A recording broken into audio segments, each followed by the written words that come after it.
अब हम लोग मिसलिनियस एग्जाम्पल्स सॉल्व करने जा रहे हैं। एग्जाम्पल नंबर 42 पढ़िए। लेकिन इससे पहले हम लोग अभी तक chapter number 6 application of derivative class 12 math incentive book solve कर रहे थे। तो इस चैप्टर में एप्लीकेशन के जो 5 टॉपिक थे, एप्लीकेशन ऑफ डेरिवेटिव के 5 टॉपिक थे। फर्स्ट जो rate of change of quantity, second increasing decreasing function, third tangents and normal, fourth approximation और फिफ्थ मैक्सिमा मिनिमा। सभी के कॉन्सेप्ट, थ्योरम्स, जो भी फॉर्मूले उसमें गिवन होंगे, स्टेप्स, सॉल्व करने के क्वेश्चंस और सारे एग्जाम्पल्स, एक्सरसाइज सब हमने सॉल्व कर लिया है प्रीवियस वीडियोज़ में। अब हम मिसलिनियस एग्जाम्पल सॉल्व करेंगे और इसकी एक्सरसाइज को सॉल्व करेंगे, फिर ये चैप्टर हमारा कंप्लीट हो जाएगा। कॉन्सेप्ट तो सब हो चुका है, कुछ नया कॉन्सेप्ट अब नहीं है और उनका सिर्फ एप्लीकेशन मिक्स करके सारे क्वेश्चन यहाँ दिए होंगे। अब उन्हीं को हम सॉल्व करते हैं, समझते हैं क्या क्वेश्चन कह रहा है और कैसे उसको सॉल्व करेंगे। Example number 42, car start from point P at point T = 0 second, stop at point Q। The distance x in meters covered by 8 in t second is given by। ठीक है, कार कहाँ से स्टार्ट हो रहा है, point P से कहाँ तक जा रहा है, पॉइंट Q पे जाके दोबारा स्टॉप हो गया। t = 0 सेकेंड पे ये स्टार्ट हुआ था और मान लीजिए t टाइम लगा, t सेकेंड उसको समय लगा, टाइम लगा Q तक पहुँचने में। तो ये t = कितना हुआ, t यहाँ पे। ठीक है, distance in terms of time t given है, x = t² 2 - t/3 मीटर। ठीक है, हो गया ये। क्या फाइंड करना है, find the time taken by 8 to reach Q तक पहुंचने में से कितना टाइम लगेगा, and find distance between P and Q। और डिस्टेंस भी फाइंड करना है, दोनों ही चीज़ें हमें यहाँ पे फाइंड करनी है। ठीक है, ये आपको समझ में आएगा होगा। टाइम फाइंड करना है और डिस्टेंस PQ फाइंड करना है।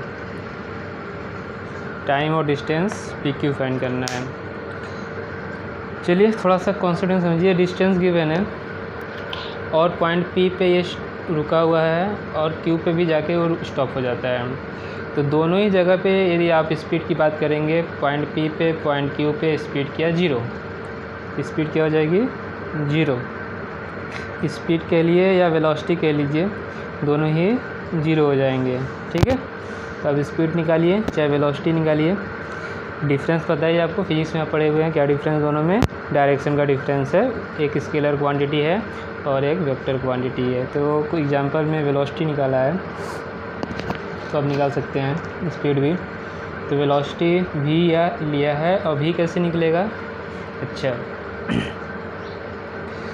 ठीक है। वेलोसिटी इसलिए निकाला है कि जो वेलोसिटी अपनी फिजिक्स में पढ़ा है वो rate of change of displacement, और रेट ऑफ चेंज को किससे डिनोट करते हैं, डिफरेंशिएशन से। ठीक है, और स्पीड से किससे डिनोट करते हैं, स्पीड किससे डिनोट करते हैं, डिस्टेंस बाय टाइम से। तो इस कारण से यहाँ पे वेलोसिटी लिया गया है। तो जो डिस्टेंस गिवन है, डिस्टेंस गिवन है या डिस्प्लेसमेंट गिवन है, इसको डिफरेंशिएट करेंगे तो हमें rate of change of displacement या डिस्टेंस मिलेगा, जो क्या डिनोट करेगा, वेलोसिटी। तो कितना हुआ ये, इसको आप अंदर मल्टीप्लिकेशन कर सकते हैं।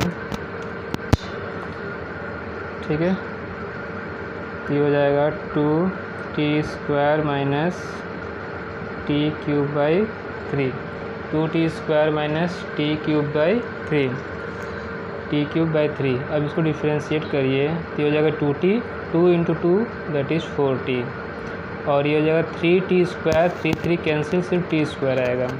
आ गया, वेलोसिटी हमें मिल गई 40 - t²। वेलोसिटी दोनों ही पॉइंट पे 0 है, तो इसको हमें 0 कर देते हैं। इससे हमें टाइम मिल जाएगा। फर्स्ट जो क्वेश्चन है वो टाइम पूछा था, कहाँ पे, क्यू पे।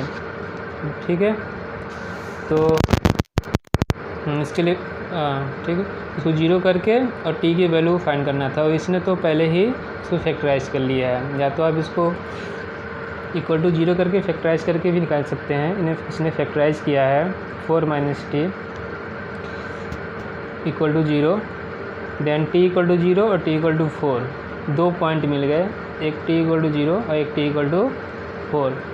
ठीक है, तो क्वेश्चन में पहले ही मेंशन कर दिया t इक्वल टू 0 सेकेंड पे वो कहाँ पे है, पॉइंट p पे है। और क्वेश्चन में कहाँ पूछा गया है, पॉइंट q के बारे में, पॉइंट q तक जाने में कितना टाइम लगेगा।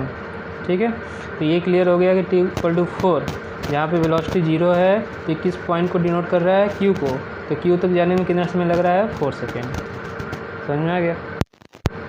नेक्स्ट क्या गिवन है, ठीक है, यही जो मैंने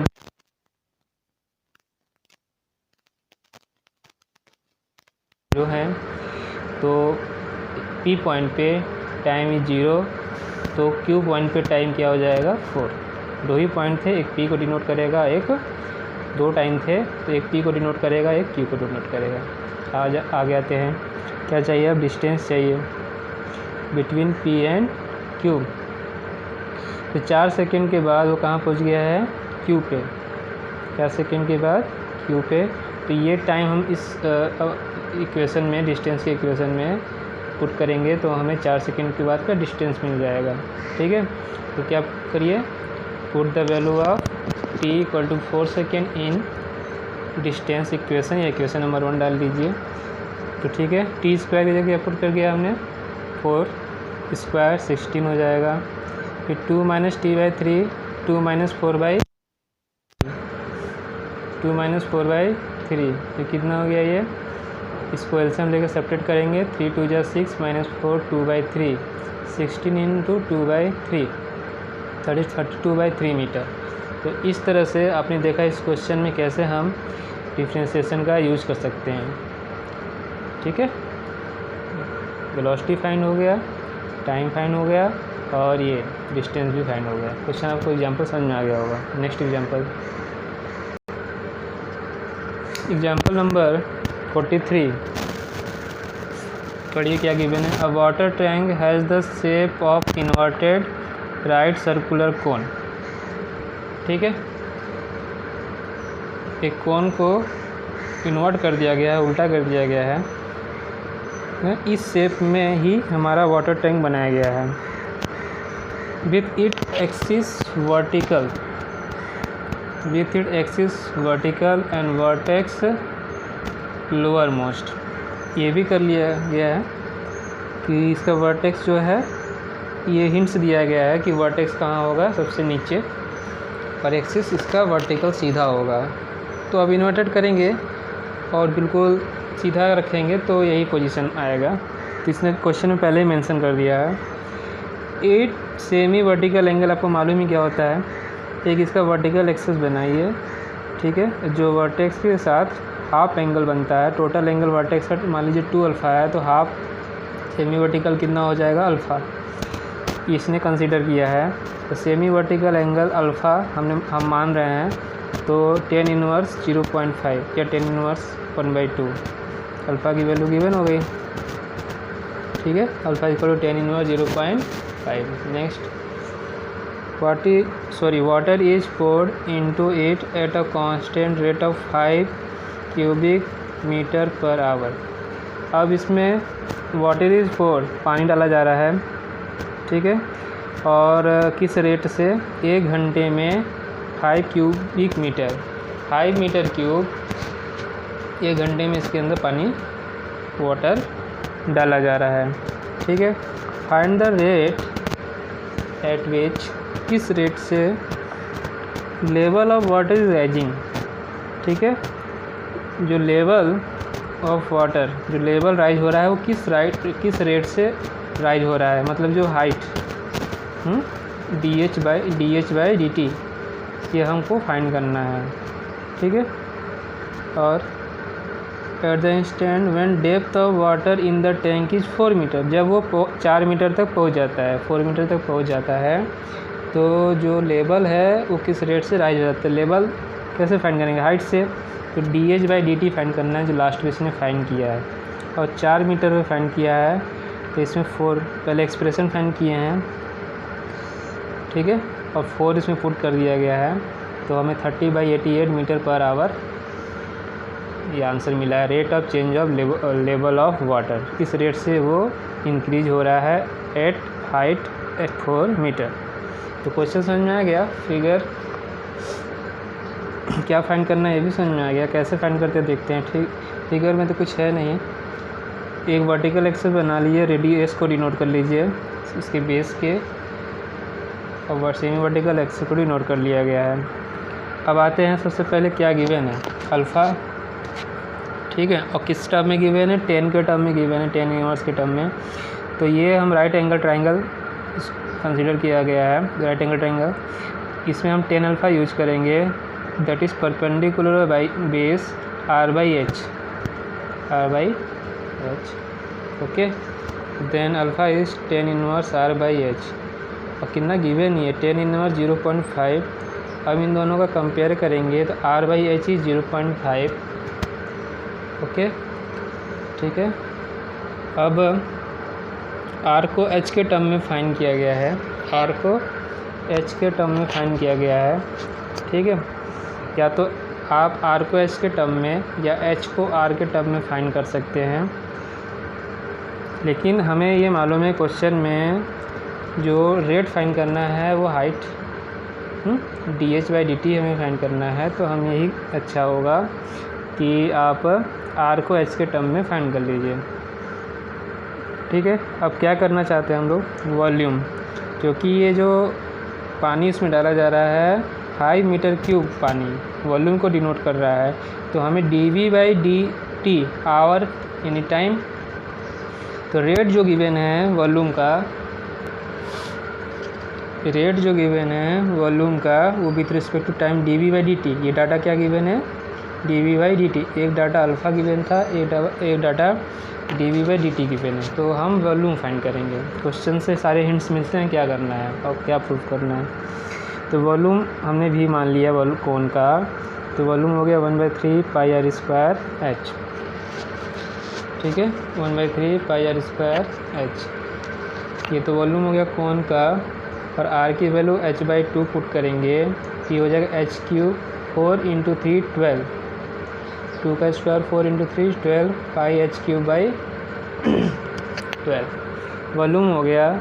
अब इसके डेरिवेटिव फाइंड करते हैं विथ रिस्पेक्ट टू टाइम, π12 ये तो कांस्टेंट है, यहाँ चेन रूल यूज किया गया है, क्योंकि height is the function of time, ठीक है, height is the function of time. तो पहले इसको h के रेस्पेक्ट में, और ये चेन रूल कैसे यूज करना है प्रीवियस चैप्टर में बहुत अच्छे से हम लोग पढ़ चुके हैं, काफ़ी इसके बेस पे क्वेश्चन कर चुके हैं। पहले इसको h के रेस्पेक्ट में विथ इसको टाइम के रेस्पेक्ट में हम डिफरेंशिएट कर लेंगे, और h के रेस्पेक्ट डिफरेंशिएट करेंगे तो 3h² हो जाएगा h³ का, और 3 और 12 को डिवाइड करेंगे 4, तो π/4 h² और dh/dt। अब आते हैं next part, rate of change of volume. ये गिवन है 5 मीटर क्यूब पर आवर, ये h हाइट नहीं है, आवर है, और ये h हाइट है, ठीक है, ये h हाइट है, और ये स्मॉल h जो है वो आवर को डिनोट कर रहा है। h इज़ 4 मीटर पे हमें फाइंड करना है dh/dt, तो इसकी वैल्यू और h की वैल्यू 4 मीटर पुट करते हैं, ये वैल्यू 5 हो गया, h² की जगह 4² 16/4 4 आ गया dh/dt, ठीक है। dh/dt को छोड़कर सारे ये क्वांटिटी को आप ट्रांसफ़र करिए दूसरे साइड। एक थोड़ा सा इसको सॉल्व करते हैं,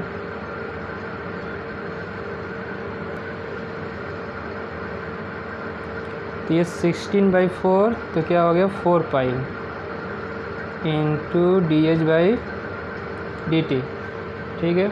अभी क्या हो जाएगा, 4π को ट्रांसफ़र करेंगे मल्टीप्लिकेशन से डिनोमिनेटर में आ जाएगा, डिवाइड होगा 5/4π, ठीक है।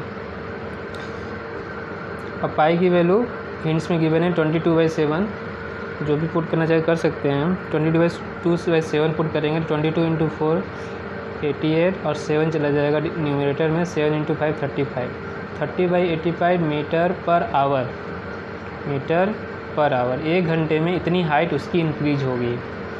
ठीक है, यही ना पूछा था, rate of change of water level ना, find a rate at which level of water is rising, rate of change of water level is 35/88 metre per hour. Easy question है, आसानी से हो जाएगा, समझ में आ गया होगा। नेक्स्ट क्वेश्चन पढ़ते हैं। एग्जाम्पल नंबर 44 पढ़िए। A man of height 2 metre walk at a uniform speed 5 kilometre per hour away from a lamp post. ठीक है, एक लैम्प पोस्ट से 5 किलोमीटर पर आवर की स्पीड 1 घंटे में 5 किलोमीटर, यूनिफॉर्म स्पीड है, स्पीड कम ज़्यादा नहीं हो रही है। तो 1 घंटे में 5 किलोमीटर के डिस्टेंस वो कवर कर रहा है और इसकी हाइट 2 मीटर है। Which is 6 metre high, lamp post की हाइट 6 मीटर गिवन है। Find the rate at which length of his shadow increases. जब वो दूर जा रहा है तो जो लैंप की रोशनी होगी उससे उसका शैडो बन रहा है, तो उसका रेट, शैडो का लेंथ जो है वो किस रेट से इंक्रीज होगा, ये हमें फाइंड करना है। तो इसके लिए पहले तो डायग्राम बनाना होगा। ठीक है, कैसे कैसे डायग्राम बनाते हैं। ए बी को आप लैंप पोस्ट मान लीजिए ना, हाइट कितना कहा था ए बी में, 6 मीटर, हाइट कितना है इसका, 6 मीटर।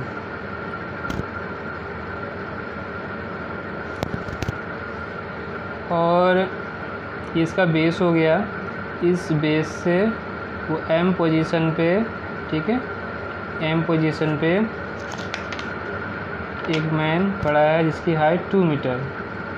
एम एन क्या हो गया, पर्सन और मैन, कितना height 2 metre, M N position 2 metre और ये हो गया ये भी। अब आते हैं, अब ये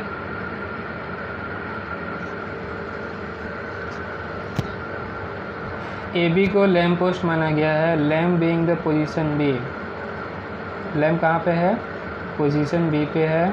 M N be the man at a particular time T, किसी पर्टिकुलर टाइम पर इस पोजीशन पे है। ए एम को लेंथ कितना डिस्टेंस है इसका, लैम्प और मैन के बीच में एल मीटर मानते हैं। M S is the shadow of the man, तो लैम्प की वजह से इसका शेडो कितना बनता है, ग्राउंड पे मानते हैं एम एस लेंथ का बन रहा है। किसी टाइम पे वो किस पोजीशन पे है, इस पोजीशन पे है। सारे पॉइंट ज्वाइन करके एक राइट एंगल ट्राइंगल हमने बना लिया। ठीक है, और एक small triangle M N S और एक whole triangle A B S, दोनों को कंपेयर करेंगे तो दोनों सिमिलर हैं और सिमिलरिटी बहुत अच्छे से हमने क्लास 10 में पढ़ा है, सारे कॉन्सेप्ट डिटेल में। ठीक, चलिए एम एस दोनों सिमिलर हैं। रीजन आप चाहिए, राइट एंगल, ये angle common double A, double S से दोनों क्या हुए, सिमिलर हो गए।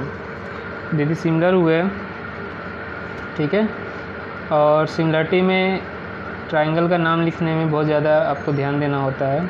लेटर को हम अपनी इच्छा से इधर उधर नहीं लिख सकते हैं। ठीक है, M S, M S N, A S B सही लिखा हुआ है। तो एम एस का कंपेयर किससे करेंगे, M S by A S से, बेस का बेस से, M S by A S, और एम एन का ए बी से, एम एन का ए बी से। एम एस शेडो है, शेडो का लेंथ कितना माना गया है, सॉरी एम एन कितना गिवन है 2 और ए बी कितना गिवन है 6 मीटर, 2 मीटर एंड 6 मीटर। ठीक है, और एम एस को कितना लिया गया है एस, ये सारी वैल्यू यहाँ से पुट करनी चाहिए थी, इसने शॉर्टकट में निकाला है। इसको यहाँ पुट करते हैं। एम एस कितना है, एस ए एस नहीं फाइंड कर रहे हैं हम लोग, ठीक है, फाइंड करते हैं ए एस। एम एन कितना है 2 और ए बी कितना गिवन है 6,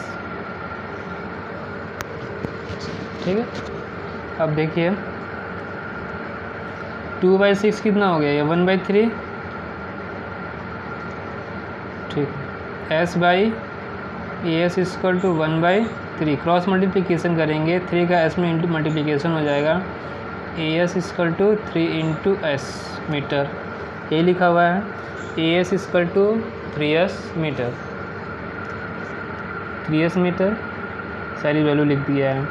अब आते हैं ए एम की बात करते हैं। ए एम यदि फाइंड करेंगे ए एस में से एम एस माइनस कर दें, 3s माइनस एस माइनस कर दीजिए, कितना हो जाएगा ये 2s, ये एस और ये 2s, ये हमने फाइंड किया, टोटल 3s, ठीक है। और लेंथ कितना माना हुआ l, l की वैल्यू कितनी आ गई 2s आ गई, ठीक है। अब इसका हम डिफ्रेंशिएट करते हैं। लेंथ हुआ ना, यहाँ से यहाँ तक लेंथ हुआ, इस लेंथ या डिस्टेंस डिस्टेंस हुआ, डिस्टेंस को टाइम के रिस्पेक्ट में हम डिफ्रेंशिएट करेंगे, हमें जो स्पीड वेलोसिटी गिवन है वो मिल जाएगी 5 किलोमीटर पर आवर। तो इसलिए इसका डिफ्रेंशिएट किए विथ रिस्पेक्ट टू टाइम, तो ये हो गया dl/dt 2 इंटू ds/dt, इसकी वैल्यू गिवन है 5 किलोमीटर पर आवर, तो इसकी जगह पे हमने क्या पुट कर दिया 5 किलोमीटर पर आवर, ठीक है। ये हो गया 5 इक्वल टू 2 ds/dt ना, देन ds/dt इक्वल टू 5/2, ठीक है। तो क्वेश्चन में पूछा था कि find the rate at which length of each shadow increases, इसका जो शैडो है का लेंथ किस रेट से इंक्रीज करेगा। तो शैडो का लेंथ यदि हम s कंसीडर करते हैं, कंसीडर किया गया है, तो उसका रेट ds/dt है, विथ रिस्पेक्ट टू टाइम यदि रेट फाइंड करते हैं तो क्या फाइंड करना था हमें ds/dt, ये फाइंड हो गया ds/dt 5/2 किलोमीटर पर आवर। यदि वो 1 घंटे में 5 किलोमीटर की स्पीड से चल रहा है ना, तो वो 1 घंटे में उसकी छाया शैडो का लेंथ 5/2 2.5 किलोमीटर इंक्रीज होगी, कि रेट से इंक्रीज होगी। क्वेश्चन समझ में क्या होगा, क्या डाटा गिवन है, कैसे फाइंड करना है, ये सब rate of change of quantity पे ही बेस है। आते हैं find next question 45, find the equation of the normal to the curve which passes through the point, which passes through the point 1 2। अब नॉर्मल का इक्वेशन फाइंड करना, हमने क्या पढ़ा है पीछे, कर्व है, इस कर्व को डिफरेंशिएट करके टेंजेंट का स्लोप फाइंड करेंगे और उसमें पॉइंट भी पुट कर देंगे कि नॉर्मल का स्लोप और टेंजेंट के स्लोप में क्या रिलेशन है। नॉर्मल का स्लोप फाइंड करने के लिए -1 करके हम टेंजेंट का स्लोप लिखते हैं, तो नॉर्मल का स्लोप मिल गया, पॉइंट मिल गया, तो स्ट्रेट लाइन, नॉर्मल भी क्या स्ट्रेट लाइन है, टेंजेंट भी स्लोप है, तो फॉर्मूला कौन सा यूज करते हैं y - y1 equal to mx - x1। सारे कॉन्सेप्ट हम समझा चुके हैं। तो कर्व का डिफ्रेंशिएट करके स्लोप फाइंड किया, ठीक है, कर लीजिए, हो जाएगा, आसानी है। डिफ्रेंशिएट करेंगे 2x equal to 4 dy/dx, 2x 4 dy/dx, dy/dx जब फाइंड करेंगे 2x/4 हो जाएगा, ये dy/dx से फाइंड अप करेंगे 2x/4 और 2 से 4 आप डिवाइड कर दीजिए x/2 आ जाता है, dy/dx इज x/2। अब इस पॉइंट पे स्लोप की वैल्यू फाइंड कर लीजिए 1 2, ठीक है। लेकिन एक यहाँ पे बहुत ही सारे स्टूडेंट गलत कर देते हैं मिस्टेक कर देते हैं कि हमें नॉर्मल का इक्वेशन लिखने के लिए जो पॉइंट चाहिए वो पॉइंट कर्व पे भी होना चाहिए। ठीक है, यदि कर्व और नॉर्मल टेंजेंट किस पॉइंट पे एक दूसरे को टच कर रहे हैं, इंटरसेक्ट कर रहे हैं, वो पॉइंट मालूम होगा तो आप स्लोप फाइंड कर सकते हैं ना। तो अभी स्लोप फाइंड करने के लिए पहले पॉइंट मालूम होना चाहिए। ठीक है, वो पॉइंट हमें नहीं बताया तो हम उस पॉइंट को फाइंड करने की कोशिश करेंगे। वो पॉइंट नहीं मालूम है तो उसको एच और के हमने कंसीडर कर लिया। तो एच के अब नॉर्मल पे भी है, टेंजेंट पे भी है और कर्व पे भी है, और ये पॉइंट सिर्फ नॉर्मल पे भी है, नॉर्मल पे है। तो ये तो x1 y1 काम करेगा, लेकिन स्लोप के वैल्यू फाइंड करने के लिए x/2 वैल्यू फाइंड करने के लिए हमको पॉइंट चाहिए, तो पॉइंट हम फाइंड करने जा रहे हैं। ठीक है, तो बहुत सारे स्टूडेंट क्या करते हैं, इसी पॉइंट को यहाँ पुट कर देंगे और स्लोप फाइंड कर देंगे ना, ये गलत है। उस पॉइंट पे आप स्लोप फाइंड कर सकते हैं जो नॉर्मल पे, टेंजेंट पे, कर्व पे हो, एक साथ तीनों पे होने चाहिए, जहाँ वो टच कर रहा है, जिस पॉइंट पे नॉर्मल ड्रॉ किया गया है। तो उस पॉइंट को हमने एच के कंसिडर किया। ठीक है, तो ये पॉइंट कर्व को सेटिस्फाइड करेगा, इसे भी सेटिस्फाइड करेगा। तो कर्व को यदि सेटिस्फाइड कर रहा है, इसने पहले इसमें टेंजेंट स्लोप में पुट किया है, तो ये h/2 हो गया। ठीक है, h/2। तो स्लोप ऑफ नॉर्मल क्या अभी बोला मैंने, स्लोप ऑफ नॉर्मल फाइंड कैसे करते हैं, -1/, slope of tangent at point, जो भी यहाँ एच के माना गया है तो वो एच के लिख दिए, जो भी गिवन होगा वो लिखेंगे। यही किया है इसने, -1/h/2, और 2 जब ऊपर जाएगा -1 से मल्टीप्लिकेशन करके -2/h, -2/h। तो ये समझ में आ गया स्लोप ऑफ नॉर्मल कैसे आया। ठीक है, स्लोप ऑफ नॉर्मल कैसे आया। अब ठीक है, अब इक्वेशन ऑफ नॉर्मल कहाँ से पास हो रहा है, एच के से। कहाँ से पास हो रहा है, एच के से, और इसका स्लोप गिवन है -2/h। ये पॉइंट हो गया x1 y1, और ये m। इक्वेशन आपको मालूम ही है, y - y1 = m x - x1। ये फॉर्मूला हम लोग यूज करेंगे, इसमें वैल्यू पुट करते हैं। यहाँ के, इस पे k पुट करिए, x1 की जगह है और m की जगह -2/h। ठीक है, तो ये मिल गया हमें equation of normal. It is passes through point 1 2, it is passes through the point 1 2 से पास यदि हो रहा है तो इस इक्वेशन को सेटिस्फाइड करेगा। तो x की जगह 1 और y की जगह 2 पुट करके h और k में एक रिलेशन हमें फाइंड हो जाएगा, क्योंकि h और k की वैल्यू फाइंड करनी है। h और k की दो इक्वेशन हमें मालूम होने चाहिए। ठीक है, जैसे हमने क्लास 10 में पढ़ा है, 2 वेरिएबल x और y फाइंड करने के लिए कम से कम यहाँ पर दो इक्वेशन होने चाहिए। तो इसमें x की जगह 1 और y की जगह 2 पुट करेंगे, इसको सॉल्व करिए। ठीक है, देखिए y की जगह 2 पुट कर दिया गया है और x की जगह 1। ठीक, अब इसको सिंप्लीफाई कर लीजिए। इसमें क्या किया गया है, पहले 2 को ट्रांसफ़र कर दिए, तो -2 इस 2 को ट्रांसफर यदि करेंगे इधर, तो ये प्लस है, -2 हो जाएगा, -2 ये -2/h 1 - h, फिर माइनस कॉमन लेके इस माइनस से, ये जो माइनस है k के साथ कैंसिल करके क्या मिला, k = 2 + 2/h 1 - h। तो एक इक्वेशन मिल गया h और k टर्म में। ठीक है, इक्वेशन नंबर 2। अब आते हैं h और k कहाँ पे है, कर्व पे भी एग्जिस्ट वो कर रहा, लाई कर रहा है, तो ये कर्व के इक्वेशन को सेटिस्फाइड करेगा, तो इसमें भी पुट करिए। ठीक है, ये क्या हो जाएगा, h² = 4k, h² = 4k। ठीक है, तो इसने क्या किया है, since hk lie on the curve we have h² = 4k, equation number 3। तो दो इक्वेशन बन गए।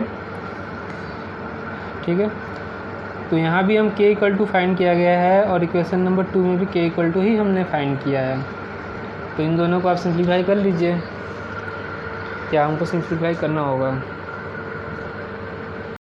दोनों इक्वेशन नंबर 2 और 3 को सॉल्व करके वैल्यू h=2 और k=1 लेके आया गया है। ठीक है, अब क्या करें, h=2 और k=1 कहाँ पुट करेंगे हम, इक्वेशन नंबर 1 में। जो इक्वेशन ऑफ नॉर्मल आया था ना y माइनस k, तो k की वैल्यू क्या हो गई 1, माइनस 2/h की value 2, x minus h 2 cancel, ये 1 हो गया। ठीक है, तो हो गया value y minus 1 equal to minus x minus 2। ये पूरी वैल्यू चाहे आप सारे क्वेश्चन एक तरफ रख लीजिए, तो क्या किया गया है यहाँ पे माइनस एक्स प्लस 2, तो 1 को ट्रांसफ़र इधर किया गया है, x को ट्रांसफ़र इधर किया गया है, ये हो गया माइनस एक्स इधर ट्रांसफ़र करेंगे LHS में, तो हो जाएगा प्लस एक्स, तो x plus Y equal to 2 plus 1 that is 3। यही गिवन है यहाँ पे x plus Y equal to 3, this is our equation of normal.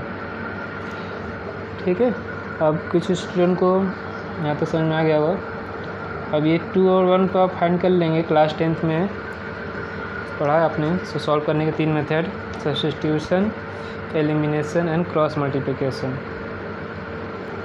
ठीक है, तो अभी हम सॉल्व कर देते हैं इसको।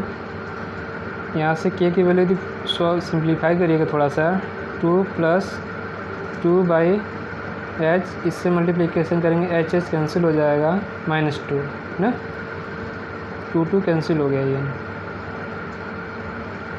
तो k की वैल्यू सिर्फ 2/h। ठीक है, इस k की वैल्यू 2/h को यहाँ पे इक्वेशन में पुट कर दीजिए, तो h² इक्वल टू 4, k की वैल्यू कितनी है 2/h, ये हो गया 8/h, और h का क्रॉस मल्टीप्लिकेशन करेंगे। ठीक है, थोड़ा ऊपर लिख दें, h³ इक्वल टू 8। अब ये पॉजिटिव है तो क्यूब रूट निकालेंगे पॉजिटिव, और निगेटिव होता तो निगेटिव आता, तो h की वैल्यू इज 2। अब h की वैल्यू कहीं पुट कर दीजिए, k की वैल्यू क्या थी 2/h, k की वैल्यू 2/h, तो 2/2 इक्वल टू 1, दोनों वैल्यू आ गई, k इक्वल टू 1। इस तरह से आप बस सिंपल तरीके से इसको सॉल्व कर सकते हैं। ठीक है, अब एग्जाम्पल नंबर 46 पढ़िए।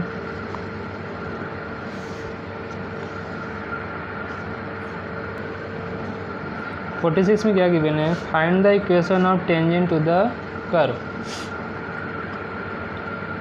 अभी हमने 46 में तो इक्वेशन ऑफ टेंजेंट फाइंड करना है। अब 45 में क्या गिवन था एग्जांपल में, इक्वेशन ऑफ नॉर्मल ना। तो स्टेप यही है, इसका स्लोप फाइंड करते हैं टेंजेंट का, m की वैल्यू और पॉइंट। ठीक है, और क्या पॉइंट भी नहीं गिवन है, स्लोप नहीं गिवन है। एक नॉर्मल एक पैरेलल दे दिया है कि tangents are parallel to this line x plus 2y equal to 0। तो इस तरह के सारे कॉन्सेप्ट और डिफरेंट टाइप क्वेश्चन हमने जब ये नॉर्मल और टेंजेंट और नॉर्मल के चैप्टर पढ़े थे तो वहाँ पे हमने सॉल्व किया हुआ है, तो वो टफ़ नहीं है। यदि उसको हमने सॉल्व कर लिया तो ये सब टफ़ नहीं है, ये भी हम आसानी से कर लेंगे, ये समझ लेते हैं। तो वहाँ का प्रोसीजर आपको याद ही होगा, थोड़ा रिवीजन कर लीजिए। क्वेश्चन में टेंजेंट और पैरेलल दोनों ही लाइन यदि पैरेलल हैं, सॉरी ये लाइन और टेंजेंट दोनों ही पैरेलल हैं, तो दोनों का स्लोप सेम होगा। दोनों का स्लोप को कैसे डिनोट करते हैं, स्मॉल m से, और डिफरेंशिएट के टर्म में भी फाइंड डिनोट करते हैं dy/dx से और tan थीटा से, थीटा मालूम होना चाहिए। तो दोनों का स्लोप सेम। ठीक है, यहाँ इसका स्लोप फाइंड कर देंगे, वही स्लोप किसका हो जाएगा टेंजेंट से। तो स्लोप तो यहाँ से मिल जाएगा। तो फाइंड क्या करना है हमें, पॉइंट, जो भी पॉइंट h के माने, x1 y1 माने जो भी आप कंसीडर करना चाहते हैं उस पॉइंट को हमें फाइंड करना होगा। ठीक है, तो सबसे पहले डिफ्रेंशिएट करिए, cos x प्लस वाई और x का जो लिमिट गिवन है -360 से +360, -2π से +2π आते हैं। डिफ्रेंशिएट करिए with respect to x, cos का differentiation is sin sine x plus y. अब डिफ्रेंशिएशन ये पूरा डिफ्रेंशिएशन करके सिंप्लीफाई करके लिखा हुआ है, तो आपको पूरा डिफ्रेंशिएशन करना होगा। डिफ्रेंशिएशन तो कर लेंगे आप ना, ठीक है। डिफ्रेंशिएशन कर देते हैं।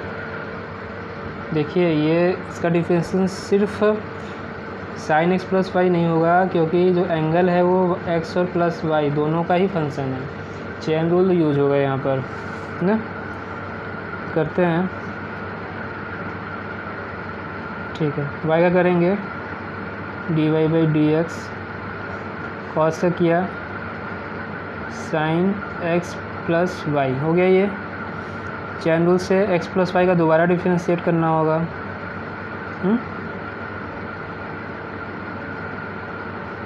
ये मल्टीप्लिकेशन में है दोनों, ठीक है। तो डी वाई डी एक्स की वैल्यू कितनी आई, साइन एक्स प्लस वाई।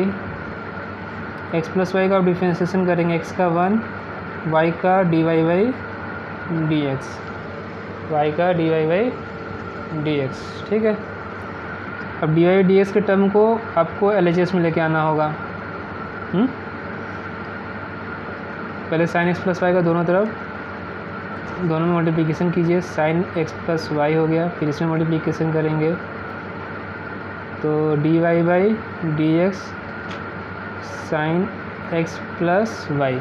अब ये d Y by D x को ट्रांसफ़र करिए आर एच एस में। इसको जब इधर आप भेजेंगे आर एच एस में, ठीक है। एक और गलती आप कर रहे हैं यहाँ पे, कॉस का डिफरेंशिएशन माइनस साइन, तो माइनस हर जगह लगा लीजिएगा। Minus sine x plus y, यहाँ भी माइनस होगा, ठीक है। Minus sine x plus y, और ये भी माइनस हो जाएगा ना। तो ये minus d Y by D x sine x इधर भेजेंगे तो प्लस हो जाएगा। ये टर्म इधर भेजेंगे आप तो क्या मिलेगा हमें, d Y by D x. इसमें से d Y D x common ले लेंगे, 1 plus sine x plus Y equal to minus sine x plus y. और बाद में इसे आप ट्रांसफ़र करिए आर एच एस में तो डिनोमिनेटर में आ जाएगा। तो ये जो गिवन लिखा हुआ है यहाँ पे minus x plus y divide by 1 plus sine x plus y, इस तरह से मिलेगा। कम से कम 1 2 3 4 5 स्टेप के बाद ये मिलेगा। तो आप पूरा करिएगा, ये इसकी तरह शॉर्टकट मत करिएगा। ये समझता है कि आपको डिफरेंशिएशन आता है, ठीक है। आपको एग्ज़ाम में टोटल शो करना पड़ेगा। अब आते हैं स्लोप,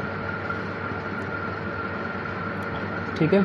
प्रीवियस क्वेश्चन 45 में पॉइंट एच और के लिया गया था, इसमें पॉइंट एक्स और वाई लिया गया है। आप एच के एक्स वाई या पॉइंट x1 y1 ले सकते हैं। एक्स वाई में बहुत सारे स्टूडेंट को कन्फ्यूजन हो सकता है, ठीक है ना, क्योंकि एक्स वाई एक वेरिएबल है जिसके रेस्पेक्ट में डिफरेंशिएशन कर रहे हैं। तो पॉइंट x1 y1 मान लीजिए, एच के मान लीजिए, थोड़ा डिफरेंट मानिए, इससे थोड़ा सा कन्फ्यूजन नहीं होता। सभी बच्चों को समझ में नहीं आता है, सभी स्टूडेंट को समझ में नहीं आता। तो आप ये काम करिए, यहाँ पे इसे x1 और y1 कंसिडर कर लीजिए, x1 और y1 कंसिडर कर लीजिए, और जहाँ जहाँ x और y गिवन है यहाँ पे उसे पुट कर दीजिए x1 y1। इसने x y लिया तो इसने x y ही पुट किया, वो पुट ही नहीं किया, x y तो दिया ही ऑलरेडी। आ गया ये। अब बोल रहा है कि टेंजेंट और पैरेलल लाइन दोनों ही पैरेलल हैं, तो दोनों का स्लोप सेम होना चाहिए। अच्छा, यहाँ स्लोप कैसे फाइंड किया इसका, वैसे तो 2-3 मेथड है। y equal to M X plus C के फॉर्म में से कन्वर्ट कर लीजिए।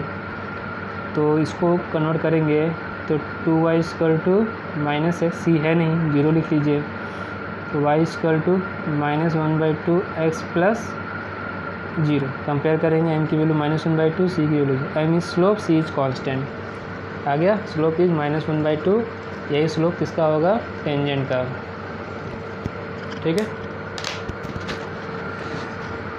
और ये सब हमने किया है चैप्टर पढ़ते समय। -1/2 हो गया।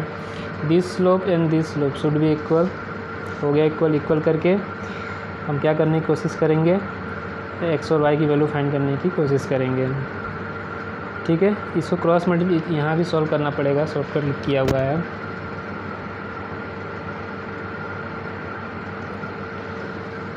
क्रॉस मल्टीप्लिकेशन कर लीजिए यहाँ पे, तो हो जाएगा -2 sin x प्लस वाई। 2 का न्यूमरेटर मल्टीप्लिकेशन किए हैं, इस डिनोमिनेटर को -1 से मल्टीप्लिकेशन करेंगे, तो -1 minus sin x plus Y.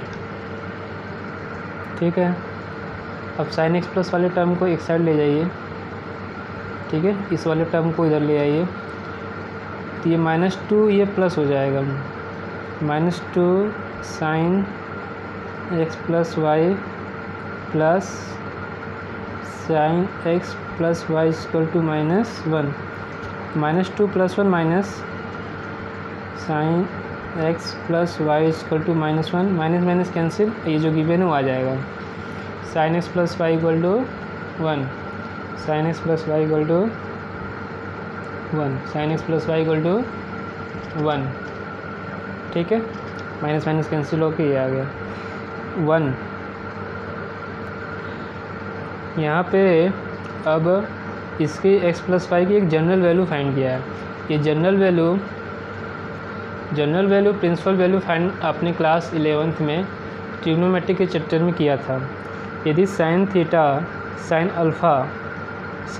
की वैल्यू साइन अल्फ़ा कोई वैल्यू होगी, कोई एंगल 0 से 360 के बीच में, ठीक है, साइन थीटा यदि साइन अल्फ़ा के इक्वल है,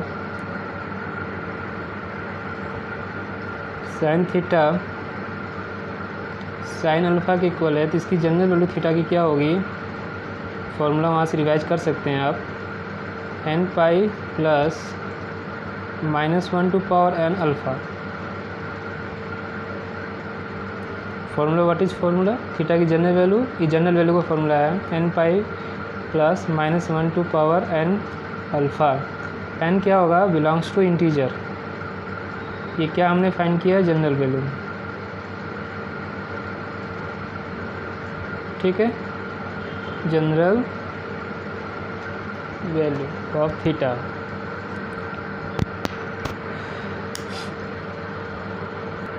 x प्लस वाई, थीटा की जगह x प्लस वाई गिवन है और ये 1 है, तो 1 को आप साइन 90 लिख सकते हैं,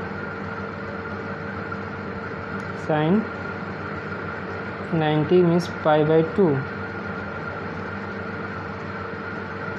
ठीक है, अब कंपेयर करेंगे तो थीटा की value x plus y, alpha की वैल्यू π/2, सारी ये वैल्यू थीटा अल्फ़ा के यहाँ पुट कर दीजिए। तो x plus Y equal to n pi plus -1 to power n π/2, n belongs to integer. तो x प्लस वाई की वैल्यू इस इक्वेशन में रख दिया गया है, y equal to cos x plus Y, तो cos n pi -1 to power n π/2, n belongs to z integer. और ये याद रखिए,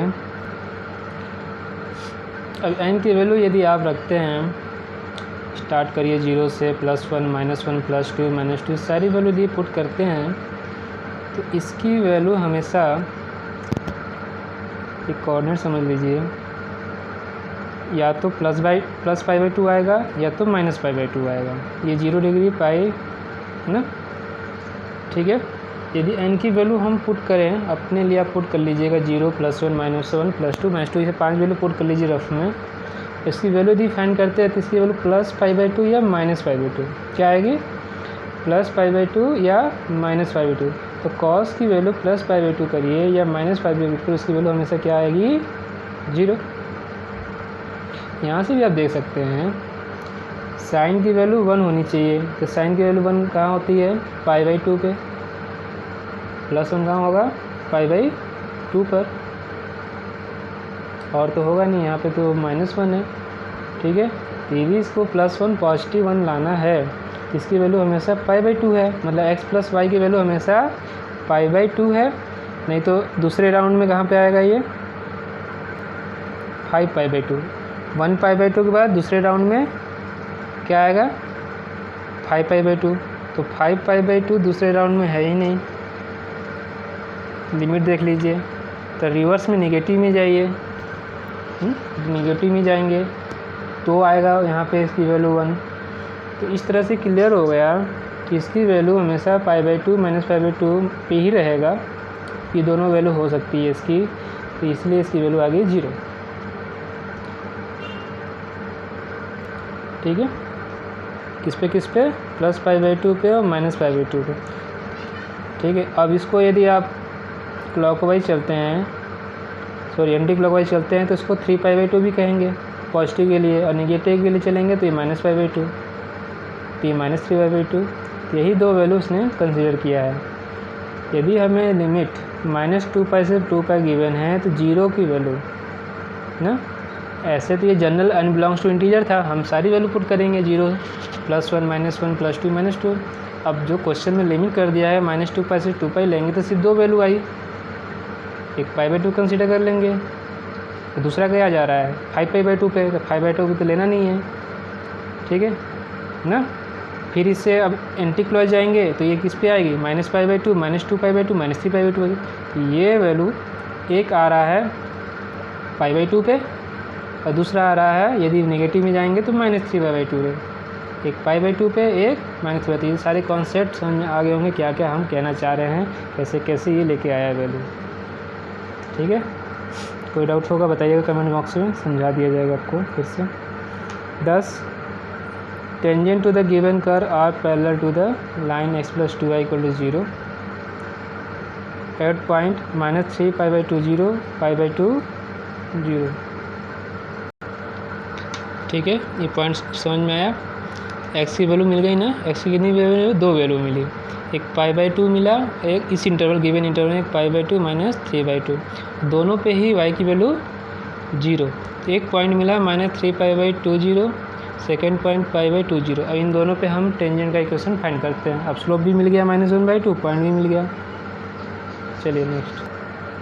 ठीक है, ये दोनों ही निकाल दिया है, बहुत सी शॉर्टकट तरीके से निकाला है। तो पहला वाला देखिए पॉइंट कितना लिया है -3/2 और ये 0।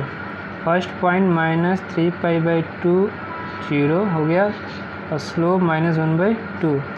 इक्वेशन यूज करेंगे -y - y1 m x - x1।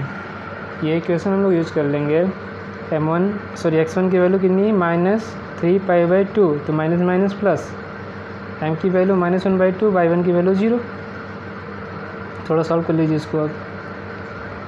ठीक है, 2 का मल्टीप्लिकेशन किया, सॉरी इसको सिम्प्लीफाई करिए, 2x + 3y क्या हो गया यहाँ पे 2x + 3y और 2 2 4 का मल्टीप्लिकेशन y से किया, क्या आ गया 4y। अब ये माइनस है ना, ये माइनस है तो माइनस दोनों हुए, दोनों को ट्रांसफर करिए LHS में, तो दोनों ही प्लस हो जाएंगे। तो ये हो गया 2x + 2x + 4y + 3y = 0। First equation मिल गया हमारा, ये आंसर हुआ। नेक्स्ट पॉइंट है हमारा π/2 0, सेम स्लोप 1/2। ठीक है, x1 की जगह π/2, m की वैल्यू -1/2 और इसको मल्टीप्लिकेशन अंदर कर लीजिए। ठीक है, तो ये जो 2x - π क्या हो जाएगा, ये 2x - π ये हो जाएगा 4, 2 और 2 मल्टीप्लिकेशन करके 4 को y के से मल्टीप्लिकेशन करेंगे 4y, फिर माइनस आया पूरा ट्रांसफ़र करिए RHS में, सॉरी LHS में, तो जो माइनस था वो सब प्लस हो जाएंगे। 2x - π 4π = 0, इस सेकेंड इक्वेशन हमें मिल गया। समझ में आ गया होगा। Next question 47, find the interval in which function given by, find the interval in which the function given by. ठीक है, फंक्शन क्या गिवन है 3/10 x⁴ 4/5 x³ -3x² + 36/5x + 11। ठीक है, तो ये हमारा बाई क्वाड्रेटिक पॉलिनोमियल गिवन है। Is strictly increasing strictly decreasing, ये हमें शो करना है। सॉरी, स्ट्रिक्टली इंक्रीजिंग किस इंटरवल में है, स्ट्रिक्टली डिक्रीजिंग किस इंटरवल में है, ये हमें शो करना है, फाइंड करना है। तो इंटरवल फाइंड करना है, तो फिर से इंक्रीजिंग डिक्रीजिंग जो हम ये कॉन्सेप्ट पढ़ रहे थे, एक्सरसाइज एग्जांपल सॉल्व कर रहे थे, ठीक है। Second exercise 6.2 strictly increasing strictly decreasing क्या कंडीशन है, गिवन फंक्शन को आप डेरिवेटिव फाइंड कीजिए, इक्वल टू 0 करके पॉइंट फाइंड कीजिए और वहाँ से डिसजॉइंट इंटरवल्स फाइंड करिए, उससे रिप्रेजेंट कीजिए नंबर लाइन पर या रियल लाइन पर, और वहाँ से डिसजॉइंट इंटरवल फाइंड कीजिए। और हर एक इंटरवल पे जिस डिसजॉइंट इंटरवल पे डेरिवेटिव की वैल्यू पॉजिटिव ना आएगा, वो उस इंटरवल में स्ट्रिक्टली इंक्रीजिंग होगा, और जिसके लिए नेगेटिव आया उस पर स्ट्रिक्टली डिक्रीजिंग हो जाएगा, है ना। तो वो स्ट्रिक्टली इंक्रीजिंग का इंटरवल कहलाएगा, और जिस पे नेगेटिव आ रहा है स्ट्रिक्टली डिक्रीजिंग का इंटरवल कहलाएगा। तो डिफ्रेंशिएट किया हमने, x⁴ 4x3, इसका 3x² हो जाएगा, x² का 2x, x का 1, 11 का 0, सिंप्लीफाई कर लिया गया है, ठीक है। और सिंप्लीफाई करने के बाद इसको फैक्टराइज भी कर दिया है, एक लाइन में लिख दिया, ये तो करना पड़ेगा आपको ना, बिना किए तो आएगा नहीं है। x-1, x+2, x-3। तो इसको अभी हम सॉल्व कर देते हैं, पहले ही पूरा इसका सॉल्यूशन समझ लेते हैं। यहाँ पे यदि किसी प्रॉब्लम आ रहा है तो इसको हम सॉल्व करते हैं। तो पहले ये समझते हैं कि हम सॉल्व करने के बाद मेरा इतना आएगा ना, तो जो भी सॉल्यूशन है पहले इसको समझते हैं। तो इसको डेरिवेटिव किए और फैक्टराइज कर लिए, इसको हम थोड़ी देर में सॉल्व करेंगे। तो फैक्टराइज करने पे क्या आया, x-1, x+2, x-3। तो f' करके अब दूसरा स्टेप क्या है, f' करिए, f' को 0 पुट कीजिए और फैक्टराइज जो है उससे हमें पॉइंट फाइंड करना है। तो x = 1, x = -2, x = 3, ये हमारा पॉइंट आ गया, और इसको नंबर लाइन में रिप्रेजेंट कर दिया गया है। एक पॉलिनोमियल फंक्शन है जिसका डोमेन क्या है, रियल नंबर। तो -∞ to इन्फाइनाइट, -2, 1, 3। तो इंटरवल क्या क्या हो जाएंगे, -∞ to -2, नेक्स्ट -2 से 1, 1 से 3, सारे ओपन इंटरवल होंगे, क्लोज नहीं होगा। और तीसरा 3 to इन्फाइनाइट, 1, 2, 3, 4, 4 डिस्जॉइंट इंटरवल होंगे। अब हर इंटरवल में चेक कर लीजिए, फर्स्ट इंटरवल -∞ to -2, मतलब x की वैल्यू -∞ से बड़ी, ग्रेटर देन, -2 से लेस होनी चाहिए, ठीक है। तो इसके लिए इसने -3 कंसिडर कर लिया है। क्या कंसिडर किया है, -3। आप भी कोई भी एग्जाम पॉइंट लेकर कंसिडर करके इसको चेक कर सकते हैं। -3 हम लेते हैं, x की वैल्यू -3 आप रखेंगे इसमें ना, और डेरिवेटिव का साइन चेक कीजिए, -3 रखेंगे नेगेटिव, x+2 का क्या इफेक्ट होगा, x+2 भी नेगेटिव और ये भी नेगेटिव, तीनों नेगेटिव होगा ना, -4, -1, -3, और 3 नेगेटिव वैल्यू का मल्टीप्लिकेशन करेंगे तो नेगेटिव आ गया, नेगेटिव डेरिवेटिव की वैल्यू, फर्स्ट डेरिवेटिव की वैल्यू नेगेटिव आया ना, यही बोला, नेगेटिव नेगेटिव नेगेटिव। तो फर्स्ट डेरिवेटिव हमारा आ गया नेगेटिव फर्स्ट इंटरवल के, तो ये तो हो गया आपका डिक्रीजिंग के लिए, इंटरवल के लिए। आते हैं अब नेक्स्ट इंटरवल -2 से 1 के लिए, इनके बीच में कोई वैल्यू ले लीजिए। इसने लिया है 0, नहीं लिया है 0, 0 पुट करेंगे x-1 में, -1 आया, फिर x+2 में 0 पुट करेंगे +2, फिर x-3 पे करेंगे तो -3, 2 नेगेटिव वैल्यू मल्टीप्लिकेशन करेंगे पॉजिटिव ना, यही चीज़ लिखा हुआ है, देखिए नेगेटिव पॉजिटिव नेगेटिव मल्टीप्लिकेशन करेंगे तो ये पॉजिटिव। तो सेकेंड इंटरवल -2 से लेकर 1 तक के लिए हो गया स्ट्रिक्टली इंक्रीजिंग ना, और नेगेटिव था तो ये हो गया डिक्रीजिंग। तो एक पे डिक्रीजिंग एक पे इंक्रीजिंग मिल गया इंटरवल। नेक्स्ट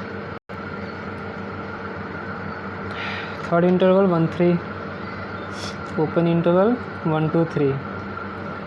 तो 1, 3 पे बीच का कोई नंबर लेना चाहे आप ले सकते हैं, 2 ले सकते हैं, ठीक है। 2 लेंगे, x-1 पुट करेंगे, पॉजिटिव 1 आ गया, इससे भी पॉजिटिव, ये नेगेटिव आ रहा है, और तीनों को मल्टीप्लिकेशन करेंगे, 2 पॉजिटिव मल्टीप्लिकेशन पॉजिटिव और नेगेटिव से करेंगे नेगेटिव आ गया, तो ये स्ट्रिक्टली डिक्रीजिंग। अब आते हैं 3 to इन्फाइनाइट पे, वैल्यू ले लीजिए 4 ले लीजिए, 4 पे पॉजिटिव, x+2 भी पॉजिटिव, x-3 पॉजिटिव, तीनों पॉजिटिव हो गया। तो तीनों मल्टीप्लिकेशन करेंगे तो हमारा जो डेरिवेटिव है फर्स्ट डेरिवेटिव पॉजिटिव, तो इस पर आ गया इंक्रीजिंग, किस इंटरवल पे 3 to 10। तो इसी तरह 4 इंटरवल मिले, ठीक है, सीक्वेंस से डिक्रीजिंग इंक्रीजिंग डिक्रीजिंग इंक्रीजिंग हमें मिल गया है और स्टेप यही था। अब आते हैं जिनको ये प्रॉब्लम होती है फैक्टराइज करने में, तो सिंप्लीफाई करके फैक्टर फाइंड करने में इसको सॉल्व किया जाता है, ठीक है। इसको सॉल्व करते हैं। क्वेश्चन तो पूरा सॉल्व हो गया है, अब इसको फैक्टराइज करेंगे। जिन स्टूडेंट नहीं कर पाएंगे उनके लिए हम कर रहे हैं, ठीक है। तो ये 3/10 4 है, यहाँ तक तो समझ में आ गया था। इसको केवल क्या गया है, डिफ्रेंशिएट कर दिया गया है। इसको सिंप्लीफाई कर लेते हैं। तो 410 ये कितना हो गया, 410 को सिंप्लीफाई करेंगे तो 2/5 और 3 से इंटू करेंगे 6/5, तो ये वैल्यू आ गई हमारी 6/5x क्यूब, 6/5x क्यूब इसकी वैल्यू। अब ये हो गया 12/5x square minus 6x plus 36/5, ये हो गई डिफ्रेंशिएशन की वैल्यू। फैक्टराइज करना है, ठीक है। तो पहले सब में से 6/5 कॉमन ले लीजिए, 6/5 कॉमन ले लिया हमने। यहाँ हो गया x क्यूब, यहाँ 6/5 कॉमन लेंगे तो 2 बचेगा, माइनस 2x स्क्वायर ना, ठीक है। यहाँ 5 है नहीं, 6 कॉमन हो गया तो यहाँ क्या आएगा, -5x, समझ में आया ना। 5 से ऊपर नीचे मल्टीप्लिकेशन करिए, 6/5 बाहर हो जाएगा, एक 5 बच जाएगा। 6/5 कॉमन ले लिया हमने, क्या बचा यहाँ पे 6, ठीक है।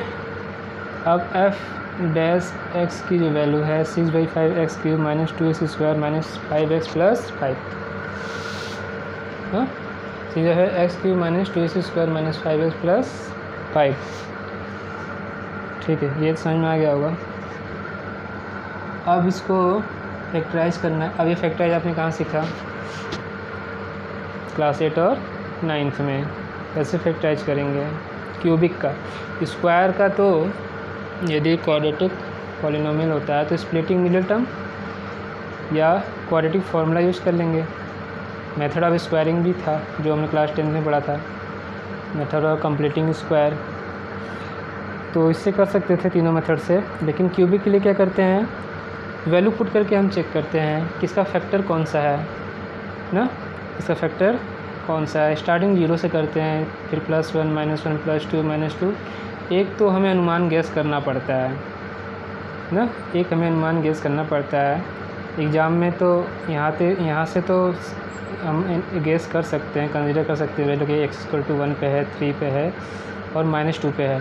तो जनरली यहीं से स्टार्ट करते हैं, 0 से +1 -1 से +2 -2 से +3 -3, तो इसी में से आपको ये तीनों फैक्टर मिल गए हैं ना। तो x = 1 पे चेक कर लीजिए, देखिए 1 रखेंगे यहाँ पे, यहाँ 1, ये +1 -2 -5 +6, तो कितना हो गया, +6 1 + 6 +7 -7 +7 -7 is 0, तो x = 1 इसका फैक्टर हो गया। सॉरी, x = 1 पॉइंट पे ये 0 हो रहा है, तो फैक्टर क्या हुआ, x - 1 is a factor of given polynomial, cubic polynomial. अगला स्टेप क्या है, x - 1 से इसे डिवाइड करना। क्या स्टेप है अगला, x - 1 से इसे डिवाइड करना, ठीक है। f' = 6/5, एक फैक्टर मिला x - 1, बाकी को पता करते हैं। तो यहाँ मैंने इसको डिवाइड किया है, ठीक है। यहाँ आप देख सकते हैं मैंने x - 1 से नहीं है, ठीक है, x - 1 से x cube minus 2x square minus 5x plus 6 को डिवाइड किया। डिवाइड करना भी हम क्लास 9th और 8th में सीखा है हमने। एक्स स्क्वायर से डिवाइड किए, x cube minus x square, ये कैंसिल, तो ये हो गया माइनस एक्स स्क्वायर, इसे हमने लिख लिया, -5x प्लस x। अब कब कितनी बार जाएगा, -x स्क्वायर प्लस x, ये दोनों फिर कैंसिल हो गए, फिर -6x प्लस 6 आया, फिर -6 माइनस 6 टाइम ले जाएंगे, -6x + 6, ये प्लस और ये माइनस दोनों कैंसिल, तो फैक्टर क्या आ गया, x² - x + 6। ठीक है, तो क्या आया, x² - x - 6। ठीक है, x² - x - 6, इसको फैक्टराइज स्प्लिटिंग मिनट टर्म से आप कर सकते हैं। हाँ ठीक है, देखिए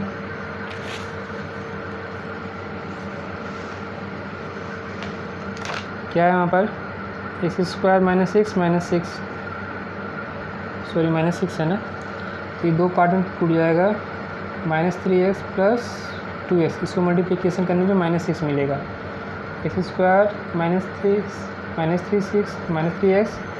+ 2x - 6, यहाँ से आप x कॉमन ले लीजिए, यहाँ से 2 कॉमन ले लीजिए, दैट इज x - 3x + 2 आ गया। ठीक है, यही वैल्यू यहाँ पे लिखा गया है 6/5 x - 1, इसको थोड़ा सा सीक्वेंस में लिख लीजिए, x + 2 x - 3, ये इनके लिए किया गया था जो स्टूडेंट्स सॉल्व नहीं कर पाएंगे, फैक्टराइज नहीं कर पाएंगे, उनके लिए कर लिया। अब आते हैं नेक्स्ट क्वेश्चन पे। 48 शो दैट फंक्शन है गिवन बाई, क्या फंक्शन गिवन है, tan inverse sin x + cos x where x should be greater than 0 is always strictly increasing function in 0 to π/2। ये प्रूफ करना है हमें, इंक्रीजिंग फंक्शन है 0 से π/2 पे, करना वही है, first derivative find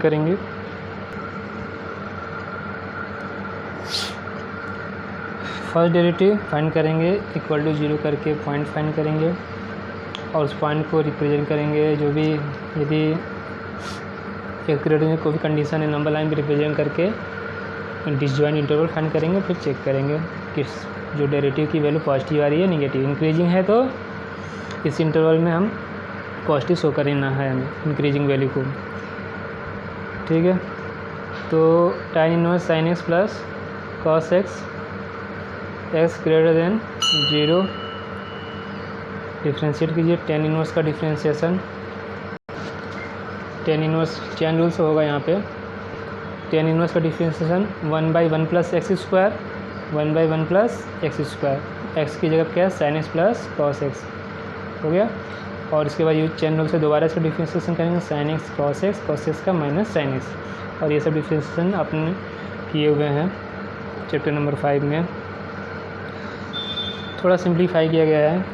sin x + cos x का होल स्क्वायर खोलिए, सुन के ध्यान से सुनिए और देखिए कैसे कैसे हुआ है, a + b का whole square a² + b² + 2ab sin square x + cos square x + 2 sin x cos x करना पड़ेगा।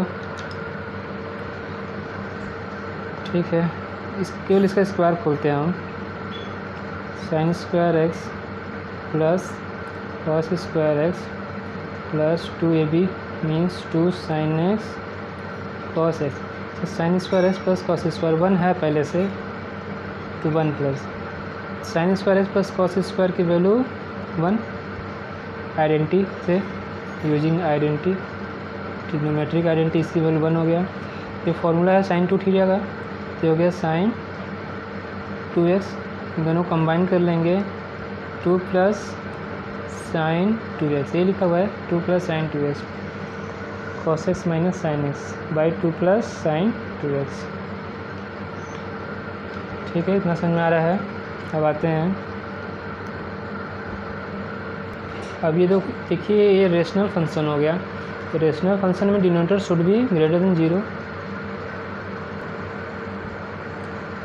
रेशनल फंक्शन में शुड बी ग्रेटर देन 0 का कंडीशन नहीं होगा, ये इक्वल टू 0 नहीं होना चाहिए, डिनोमिनेटर 0 के इक्वल नहीं होना चाहिए, नहीं तो अनडिफाइन हो जाएगा। ठीक है, हमारा काम ये है कि जो इंटरवल 0 to π/4 पे हमारा फर्स्ट डेरिवेटिव की वैल्यू पॉजिटिव आ जाए तो इंक्रीजिंग हो जाएगा, प्रूफ हो जाएगा। 0 to π/4 ये देखिए डिनोमिनेटर पहले चेक कर लेते हैं, यदि 2x की है तो ये लिमिट होगी 0 से 90, 0 से 90 फर्स्ट, और ओपन इंटरवल है 90 को इंक्लूड नहीं करना है, 0 को भी इंक्लूड नहीं करना है, 0 से 90 फर्स्ट क्वाड्रेंट फर्स्ट क्वाड्रेंट में साइन की वैल्यू पॉजिटिव, ये पॉजिटिव और 2 गिवन है, तो इसका मतलब डिनोमिनेटर क्या आ गया, 2 + sin 2x की वैल्यू पॉजिटिव आ गई फर्स्ट इंटरवल में, सॉरी 0 to π/4 इंटरवल में ये वैल्यू पॉजिटिव आई है। अब टोटली डिपेंड, मतलब ये तो पॉजिटिव है, टोटली डिपेंड कर रहा है किस पे, न्यूमरेटर पे, cos x और sin x पे डिपेंड कर रहा है, cos x - sin x पे डिपेंड कर रहा है। तो cos x - sin x क्या होना चाहिए, 0 होना चाहिए, मतलब cos x की वैल्यू sin x से बड़ी होनी चाहिए, डिवाइड कर दिया गया cot x की वैल्यू x से बड़ी होनी चाहिए, ठीक है, cot x की वैल्यू x से बड़ी होनी चाहिए। cot x से रिवर्स करेंगे तो tan x की वैल्यू 1 से छोटी होनी चाहिए, tan x की वैल्यू 1 से छोटी होनी चाहिए और 0 से बड़ी होनी चाहिए। हाँ, 0 भी तो नहीं हो सकता, यहाँ तो समझ में कंडीशन। और tan x की वैल्यू 1 से छोटी, 1 π/4 पे और 0 से बड़ी 0। यदि x जो एंगल है tan का वो 0 से π/4 के बीच में होगा तो जाके tan x की वैल्यू 1 से छोटी और 0 से बड़ी। इस कंडीशन के लिए ही tan की वैल्यू 1 से छोटी आएगी। जैसे ही आप 45 के बाहर जाते हैं, tan 0 की वैल्यू 0, tan 30 की वैल्यू 1/√3, 1 से छोटी वैल्यू है, ठीक है। इसके बाद आता है 45 की वैल्यू 1, 60 की वैल्यू √3/2, 1 से बड़ी है वैल्यू। मतलब 45 से क्रॉस करते हैं 90 जाएंगे इनफाइनाइट आ जाता है, 45 से क्रॉस करते हैं तो tan की वैल्यू इंक्रीज होती है, 1 से बड़ी होती है, और 0 से π/4 की वैल्यू आगे समझ में। तो कंडीशन तो 0 to π/4 फिर आ गया ना, इसका मीन ये है फर्स्ट डेरिवेटिव पॉजिटिव होगा इन इंटरवल 0 to π/4। π/4 के लिए हमने डिनोमिनेटर को भी पॉजिटिव दिखा दिया और न्यूमरेटर को भी पॉजिटिव शो किया हमने, ठीक है। तो ओवरऑल पॉजिटिव आने के बाद f is strictly increasing in the given interval 0 to π/4, proof हो गया, हैंस प्रूव्ड। आते हैं 49 पे, क्वेश्चन नंबर 49 पढ़िए। Circular disc of radius 3 centimetre is being heated, गर्म किया जा रहा है और डिस्क जो है वो 3 सेंटीमीटर है, ड्यू टू एक्सपेंशन, अब वो फैल रहा है, इट्स रेडियस इंक्रीजेज, ठीक है, एक्सपेंशन हो रहा है, इंक्रीज हो रहा है, बढ़ रहा है, तो रेडियस इंक्रीज होगा किस रेट से, 0.05 सेंटीमीटर पर सेकेंड। तो ये यदि रेडियस को r कंसिडर करते हैं तो dr/dt गिवन है with respect to time, rate of change of radius. Find the rate at which the area is increasing ना, तो हमें dA/dt फाइंड करना है, एरिया को a से कंसिडर करते हैं, उसमें r की वैल्यू 3/3.2 सेंटीमीटर पुट करना है। तो r और a को कंसिडर कर लीजिए, let r be the radius of the given disc and a be the its area. हो गया, डिस्क है, सर्कुलर होगा डिस्क, तो एरिया इज πr², डिफ्रेंशिएट कीजिए, dA/dt इक्वल टू r का 2r that is 2πr dr/dt, chain rule से हो जाएगा। r और dr/dt की वैल्यू गिवन है, ठीक है।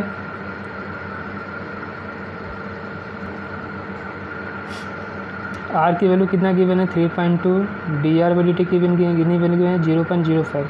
ये दो लाइन को भी छोड़िए, इस इक्वेशन में r की वैल्यू 1, 2, 3, ये तीनों लाइन का भी हम समझा रहे हैं। पहले आप r की वैल्यू कितनी गिवन है, 3.2, और वो dr/dt गिवन था कितना, 0.05, ये वैल्यू पुट कर लीजिए। अब मल्टीप्लिकेशन करके कितना आंसर आया, 0.3205 सेंटीमीटर स्क्वायर पर सेकेंड, ठीक है, 0.3205 सेंटीमीटर स्क्वायर पर सेकेंड। अब क्वेश्चन में कहीं भी अप्रॉक्सीमेशन के बारे में कोई हिंट्स नहीं है कि क्वेश्चन अप्रॉक्सीमेशन का है, हमें अप्रॉक्सीमेशन से सॉल्व करना है। तो अब डायरेक्टली इसी में r की वैल्यू इस पॉइंट पे फाइंड करना था 3.2 पे, और जो रेट गिवन है dr/dt वो 0.05 सेंटीमीटर पर सेकेंड, आप इसे पुट कर सकते हैं डायरेक्टली यहीं पर। उसको अप्रॉक्सीमेशन का कुछ हिंट्स नहीं गिवन है क्वेश्चन में, तो उसे सॉल्व करने की ज़रूरत नहीं है, सॉल्व करेंगे ये वाली आंसर आ जाएगा, ठीक है। आते हैं, जब रेडियस में अप्रॉक्सीमेट चेंज कहता है, इंक्रीज कहता है, तो आप एरिया में भी अप्रॉक्सीमेट चेंज निकालते हैं। तो ऐसा कुछ गिवन नहीं है क्वेश्चन में। नेक्स्ट क्वेश्चन एग्जाम्पल नंबर 50 पढ़िए। Open top box is to be consumed. ऐसा क्वेश्चन अभी हमने सॉल्व किया है, ठीक है। मैक्सिमम मिनिमम में आइए, एक ओपन टॉप बॉक्स को कंस्ट्रक्ट करना है रिमूविंग इक्वल स्क्वायर ना, चारों कोनों से एक स्क्वायर काट के each corner 3 metre by 8 metre rectangular sheet. Aluminium का एक सीट है, चादर है, रेक्टेंगुलर है ये। हमने क्वेश्चन सॉल्व किया एक रेक्टेंगुलर सीट के लिए, एक स्क्वायर सीट के लिए। चारों कोनों से एक स्क्वायर काटा जा रहा है और इसका डायमेंशन 3/8 है। 3 हो गया इसका विड्थ और 8 मीटर लेंथ। फोल्डिंग अप, इसको फिर फोल्ड करके बॉक्स बनाया गया इस टाइप से ना, लेकिन ये ऊपर से खुला हुआ है। Volume of the largest such box, तो इसके वॉल्यूम को मैक्सिमाइज करना है। तो मैक्सिमम मिनिमम का क्वेश्चन है, जहाँ से लार्जेस्ट आए, मैक्सिमाइज, मिनिमम, लीस्ट, तो ये सब वर्ड यूज होंगे तो मैक्सिमम मिनिमम क्वेश्चन होगा। मैक्सिमम मिनिमम कैसे सोल्व करना है आपको मालूम ही है। एक्सप्रेशन सबसे पहले वॉल्यूम का फाइंड करते हैं। तो किसका, बॉक्स का करना है, तो बॉक्स का डायमेंशन मालूम होना चाहिए। पहला फोकस हमें बॉक्स का डायमेंशन फाइंड करना है। तो जो स्क्वायर रिमूव किया जा रहा है उसका साइड x मीटर मान लीजिए, तो x ये और x ये, ठीक है। तो इसको जब फोल्ड करेंगे तो हाइट भी x हो जाएगी बॉक्स की। तो height of the box x मिल गया। x इधर से रिमूव करेंगे, x इधर से, तो 8 - 2x लेंथ और विड्थ जो है 3 - 2x हो जाएगा। तो वॉल्यूम जो function of x, length, width into height, तीनों का मल्टीप्लिकेशन कर लीजिए। तीनों का मल्टीप्लिकेशन करके इसको एक एक्सप्रेशन फॉर्म हो जाएगा। मल्टीप्लिकेशन में मुझे नहीं लगता है दिक्कत होगा किसी को, सॉल्व कर लीजिए। होगा भी तो देखिए, यहाँ मल्टीप्लिकेशन हम कर देते हैं। x इन दोनों को मल्टीप्लाई करेंगे, दोनों फैक्टर को, तो हो जाएगा 24, ठीक है, minus 22x plus 4x square. फिर x इंटू कर लीजिए। x से इंटू करने के बाद इसको डिसेंडिंग ऑर्डर में लिख लीजिए, पावर के डिसेंडिंग ऑर्डर में, क्यूब स्क्वायर x। अब डिफरेंशिएट किया गया है, ये हो गया 12x स्क्वायर, 22 × 4 44x 24। इसके बाद 4 कॉमन लेके फैक्टराइज कर लीजिए, x - 3 x - 3 x - 2। 4 कॉमन लेंगे, यहाँ से 4 यदि कॉमन लेंगे, 3x square minus 11x plus 6, ठीक है, फैक्टराइज हो जाएगा।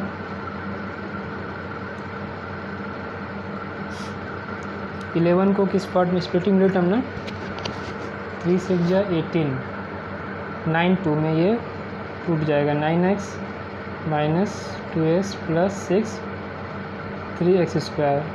और इस पार्ट से क्या कॉमन है, 3x, और इस पार्ट से क्या कॉमन आया, -2, 3x कॉमन ले लेंगे, तो x - 3, यहाँ से -2 कॉमन होगा, x - 3, ये हो गया 4x - 3 3x - 2। इस तरह से आप फैक्टराइज कर लीजिए, 4x - 3 3x - 2। अब डबल डिफरेंशिएट कीजिए, सेकेंड डेरिवेटिव, 2 × 2 12 × 2 24x और 44 24 0 हो जाएगा ना। मैक्सिमाइज करने के लिए यहाँ से पॉइंट फाइंड करेंगे। फर्स्ट डेरिवेटिव तो x की वैल्यू 3 और दूसरी हो गई 2/3, ठीक है, 3। हाँ, और जब हम इसके क्वेश्चन सॉल्व किए थे एक्सरसाइज में 6.5 में, तो x का हम लिमिट भी फाइंड करते थे कि x की वैल्यू क्या क्या हो सकती है, ग्रेटर और इक्वल टू।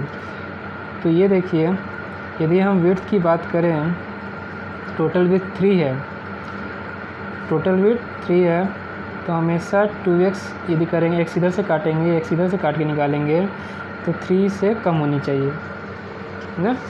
8 और लेंथ और विड्थ में क्या छोटा है, विड्थ को चेक करेंगे तो विड्थ से 3 जो मीटर है उससे वैल्यू लेस होनी चाहिए, मतलब x की वैल्यू 3/2 से लेस, 1.5 हो गया 1.5, और 0 से बड़ी, x की वैल्यू 0 से बड़ी 3/2 से छोटी, मतलब 1.5 से छोटी।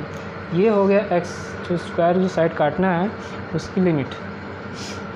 तो इस वजह से x = 3 this is not possible, x की वैल्यू 3 पॉसिबल नहीं है, 1.5 से छोटी होनी चाहिए। 2/3 छोटी है तो 0.67 समथिंग आएगा ये, तो ये वैल्यू पॉसिबल है।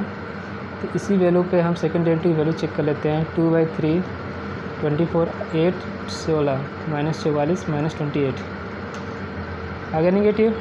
तो x = 2 है, पॉइंट ऑफ मैक्सिमम हो गया, तो मैक्सिमम वैल्यू फाइंड कर लेते हैं इसकी।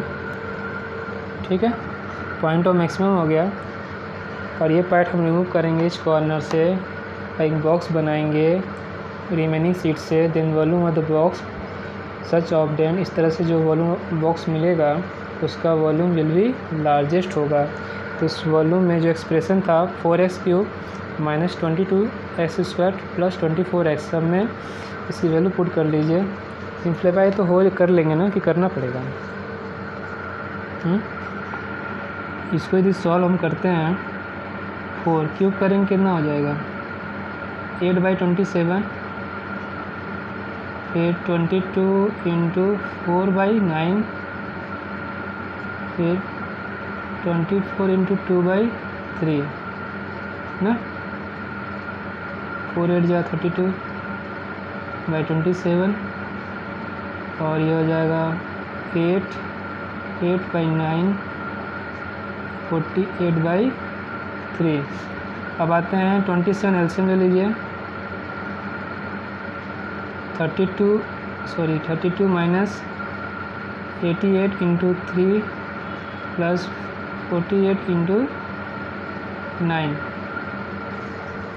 अब तो इसको मल्टीप्लिकेशन करके एडिशन सब्ट्रैक्शन कर लीजिएगा, 200/27 आ जाएगा। आ गया, तो ये हो गया maximum volume of the box. Next question देखिए 51। Manufacturer can sell x item at a price of ₹5 - x/100 each. ठीक है, जितने भी सामान बेचे जा रहे हैं उनमें सबका जो रेट है, प्राइस है, वो 5 - x/100। The cost price of x item is ₹x/5 + 500। ठीक है, x आइटम, x सामान को यदि हम बेचें तो उन सब का कॉस्ट प्राइस कितना है, x/5 + 500। Final number of item should sell to earn maximum profit. Maximum word आ गया ना, मैक्सिमम मिनिमम से क्वेश्चन हुआ, प्रॉफिट को मैक्सिमाइज करना है। कितने आइटम हम बेचें, कितने सामान हम बेचें जिससे हमें प्रॉफिट मिले, मैक्सिमम प्रॉफिट हमें मिले। मैक्सिमम प्रॉफिट चाहिए आपको, तो ज़्यादा से ज़्यादा सामान बेचना चाहिए। ठीक है, ये देखिए प्राइस गिवन है ना, x से इंटू कर देंगे, टोटल जितने भी x सामान हम बेचेंगे उन सभी लोगों का, सभी सामानों का क्या मिल जाएगा, सेलिंग प्राइस। यही किया गया है यहाँ पे। देखिए सेलिंग प्राइस को f(x) मान लिए, किसका, x आइटम का ना, और कॉस्ट प्राइस C(x) किसका, x आइटम का। तो ये हुआ इसका रेट एक सामान का, और x से इंटू करके टोटल सेलिंग प्राइस मिल गया हमें ना। Rate of one item into total item, ये टोटल सेलिंग प्राइस मिल गया x आइटम का। टोटल क्रॉस प्राइस गिवन था, इसमें कुछ नहीं करना, हमें प्रॉफिट चाहिए, दोनों को माइनस करेंगे। सेलिंग प्राइस क्यों निकाला गया, प्रॉफिट के लिए, दोनों को माइनस कर लिया गया है। 5x minus selling price minus cost price -6/5 -100। ठीक है, थोड़ा सा सिंप्लीफाई किया गया है। 5x और x/5 दोनों को एलसीएम लेके, 5x और x/5 इन दोनों को एलसीएम लेके हम सेपरेट कर लेंगे, तो एलसीएम 5 हो जाएगा। 25 - 24 x/5। मैक्सिमाइज करने के लिए first derivative second derivative find करना है। फर्स्ट डेरिवेटिव फाइंड करेंगे, x का 1, x² का 2x, 500 का 0। 2x जब आएगा 100 से इंटू करें, डिवाइड करेंगे तो x/15 आ गया ये। First derivative, second derivative find करेंगे 0 और x का 1 -1/50। ये तो निगेटिव आ गया, x पे डिपेंड कर ही नहीं रहा है। प्रॉफिट मैक्सिमम हो गया, प्रॉफिट मैक्सिमम हो गया, प्रॉफिट मैक्सिमम हो गया। आइए अब पॉइंट फाइंड करते हैं, तो आसानी से पॉइंट फाइंड हो जाएगा। 24/5 माइनस x/50 को 0 करना है, तो 24/5 इक्वल टू हो जाए x/50। 50 को जब आप ट्रांसफ़र करेंगे 24/50 डिवाइड बाई 5, तो ये हो गया 24 इंटू 10। 5 से 50 डिवाइड कर दीजिएगा, 10 आ जाएगा, तो हो गया 240 240। तो पॉइंट इज 240। इस पर डेरिवेटिव की वैल्यू नेगेटिव आ रही है। x equal 20 is point of maxima, मतलब आपको कम से कम 240 आइटम सामान बेचने होंगे। ठीक है, manufacturer can earn maximum profit if he sell 240 item. 240 सामान बेच दे तो कम अधिक से अधिक प्रॉफिट कमा सकता है। ये मिसलेनियस के एग्जाम्पल सभी सॉल्व हो गए। ठीक है, अब हम मिसलेनियस एक्सरसाइज को सॉल्व करेंगे नेक्स्ट यूनिट में। तो ठीक है स्टूडेंट, जो भी डाउट हो आप कमेंट बॉक्स में लिखिए, और मेरे यूट्यूब चैनल को प्लीज़ सब्सक्राइब कीजिए, वीडियोज़ को लाइक कीजिए, शेयर कीजिए, और वीडियो देखने के लिए थैंक्स, धन्यवाद, जय हिंद।